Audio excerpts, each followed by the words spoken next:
അഴിമതിക്കാരായ സർക്കാർ ഉദ്യോഗസ്ഥർക്കെതിരെ കർണാടക ലോകായുക്ത പോലീസിന്റെ വമ്പൻ മിന്നൽ വേട്ട. അഴിമതി അനുവദിക്കില്ല എന്ന വ്യക്തമായൊരു സൂചനയാണ് ഇപ്പോൾ കർണാടക സർക്കാർ നൽകിയിരിക്കുന്നത്. സംസ്ഥാനത്തെ വിവിധ ജില്ലകളിലായി തന്നെ നടത്തിയ വ്യാപക പരിശോധനയിൽ 31 കോടിയിലധികം രൂപയുടെ അനധികൃത സ്വത്തുക്കൾ കണ്ടെത്തിയിരിക്കുകയാണ്.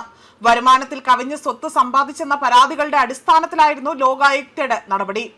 June 16 Bengaluru city, Bengaluru rural, അതേപോലെ മറ്റ് പല ഭാഗങ്ങളിലും ചിക്കമംഗളൂരു ജില്ലകളിലായി തന്നെ 35 കേന്ദ്രങ്ങളിലാണ് ഒരേ സമയം തന്നെ റെയ്ഡ് നടത്തിയത്.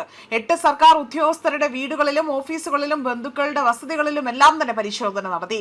ലോകായുക്തയുടെ കണക്കുകൾ പ്രകാരം 22.73 കോടി രൂപയുടെ സ്ഥാവര സ്വത്തുക്കളും 8.38 കോടി രൂപയുടെ സ്ഥാവര ജംഗമ സ്വത്തുക്കളുമാണ് കണ്ടെത്തിയിരിക്കുന്നത്. അനധികൃത സ്വത്ത് സമ്പാദനത്തിൽ അവിടെ മുൻപന്തിയിലുള്ള കർണാടക ഹൗസിംഗ് ബോർഡിലെ additional town planning director SL രാജണ്ണയ്ക്കെതിരെയാണ് കൂടുതൽ ഇവിടെ നടപടി സ്വീകരിക്കേണ്ടി വന്നിരിക്കുന്നത്.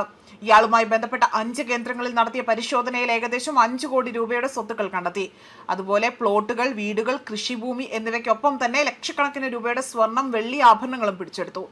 അതേപോലെ കലാബുർഗിയിലെ പൊതുമരാമത്ത് വകുപ്പ് സൂപ്രണ്ട് എഞ്ചിനീയറുടെ വീട്ടിൽ നിന്നും 4.68 കോടി രൂപയുടെ സ്വത്തുക്കളും, Bengaluru rural deputy conservator of forest ഡിപ്പാർട്ട്മെന്റിൽ വർക്ക് ചെയ്യുന്ന ആ ഒരു വ്യക്തിയുടെ കയ്യിൽ നിന്നാകട്ടെ 4.85 കോടി രൂപയുടെ സ്വത്തുക്കളും കണ്ടെത്തിയതായി തന്നെ വ്യക്തമാക്കുന്നുണ്ട്. അതേപോലൊപ്പം തന്നെ വനം വകുപ്പ് ഉദ്യോഗസ്ഥർ ഉൾപ്പെടെ തന്നെ പലരും കോടിക്കണക്കിന് രൂപയുടെ അനധികൃത സ്വത്തുക്കൾ സമ്പാദിച്ചതായി തന്നെ അന്വേഷണത്തിൽ വ്യക്തമാവുകയാണ്. അതേപോലെ അവിടുത്തെ വിവിധ ഇടങ്ങളിലെ വൈദ്യുതി, ഗതാഗത വികസന ബോർഡുകളിലെ ഉദ്യോഗസ്ഥരിൽ നിന്നുമാണ് കോടികളുടെ സ്വത്തുക്കൾ പിടിച്ചെടുത്തിരിക്കുന്നത്. പണവും ബാങ്ക് നിക്ഷേപങ്ങളും സ്വർണവും വെള്ളി ആഭരണങ്ങളും കൃഷിഭൂമികളും അവിടെ വാണിജ്യ കെട്ടിടങ്ങളും ഉൾപ്പെടുന്ന വൻ സ്വത്ത് രേഖയുമാണ് ലോകായുക്ത ഇപ്പോൾ കണ്ടെത്തിയിരിക്കുന്നത്. പരാതികളും പ്രാഥമിക അന്വേഷണങ്ങളും അടിസ്ഥാനമാക്കിയാണ് പരിശോധന നടത്തിയതെന്നതും ലോകായുക്ത അറിയിച്ചു.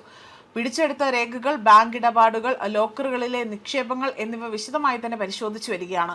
അന്തിമ അന്വേഷണ റിപ്പോർട്ടിന്റെ അടിസ്ഥാനത്തിൽ ബന്ധപ്പെട്ട ഉദ്യോഗസ്ഥർക്കെതിരെ കർശനമായ നടപടികൾ സ്വീകരിക്കുമെന്നും അഴിമതി വിരുദ്ധ ഏജൻസി വ്യക്തമാക്കിയിട്ടുണ്ട്.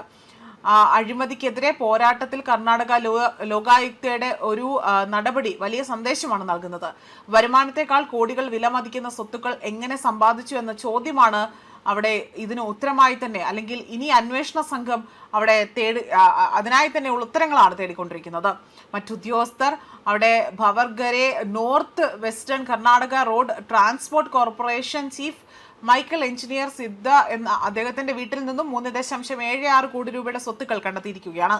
ഇതിൽ 37 ലക്ഷം രൂപ പൂർണ്ണമായും അവിടെ നിന്നും പണമായിട്ടാണ് കണ്ടെത്തിയിരിക്കുന്നത്. 1.23 കോടി രൂപയുടെ സ്വർണവും വെള്ളി ആഭരണങ്ങളും അവിടെ നിന്നും കണ്ടെടുത്തു. ബംഗളൂരു ബെസ്കോ അസിസ്റ്റന്റ് എക്സിക്യൂട്ടീവ് എഞ്ചിനീയറുടെ പക്കൽ നിന്നും 10 രീതിയിലുള്ള റെസിഡൻഷ്യൽ പ്ലോട്ടുകൾ ഉൾപ്പെടെ തന്നെ 3.54 കോടി രൂപയുടെ സ്വത്തുക്കളാണ് കണ്ടെത്തിയിരിക്കുന്നത്. ഇത്തരത്തിൽ നിരവധി അനധികൃതമായി കയ്യിൽ വെച്ചിരിക്കുന്ന സ്വത്തുക്കൾ അവിടെ കർണാടക പോലീസ് കണ്ടെത്തുകയും അതുമായി ബന്ധപ്പെട്ടുള്ള കൂടുതൽ അന്വേഷണങ്ങൾ ഇപ്പോൾ വ്യാപകമാക്കുകയും ചെയ്തതായിട്ടാണ് ഇവിടെ വിവരങ്ങൾ വ്യക്തമാക്കിയിരിക്കുന്നത്. അതേപോലെ തന്നെ ഉദ്യോഗസ്ഥരുടെ നിയമപരമായ വരുമാന സ്രോതസ്സുകൾക്ക് അപ്പുറമുള്ള അനധികൃത സ്വത്ത് സമ്പാദനത്തെക്കുറിച്ചുള്ള പരാതികളിലും പ്രാഥമിക അന്വേഷണങ്ങൾ ഇവിടെ നടക്കും, അല്ലെങ്കിൽ അതിനെല്ലാം ഒടുവിലാണ് ഇപ്പോൾ ഇത്തരത്തിൽ നടപടി സ്വീകരിച്ചിരിക്കുന്നതെന്നതാണ് ലോകായുക്ത ഭരണസമിതി അറിയിച്ചിരിക്കുന്നത്. രേഖകളുടെ പരിശോധന, സാമ്പത്തിക ഇടപാടുകളുടെ സൂക്ഷ്മ പരിശോധന, ബാങ്ക് ലോക്കറുകൾ തുറന്നപ്പോൾ പരിശോധന, അത്തരത്തിൽ ബാങ്ക് ലോക്കറുകൾ തുറന്നുകൊണ്ടുള്ള പരിശോധനകൾ ഇവിടെ പുരോഗമിക്കുകയാണ് എന്നതാണ് വ്യക്തമാക്കിയിരിക്കുന്നത്. അന്തിമ തെളിവുകളുടെ അടിസ്ഥാനത്തിൽ ഉദ്യോഗസ്ഥർക്കെതിരെ കർശനമായ നിയമ നടപടികൾ സ്വീകരിക്കുമെന്നും ഇവിടെ അഴിമതി വിരുദ്ധ ഏജൻസി വ്യക്തമാക്കുകയും ചെയ്തിട്ടുണ്ട്. ന്യൂസ് ഡെസ്ക് കർമ്മ ന്യൂസ്.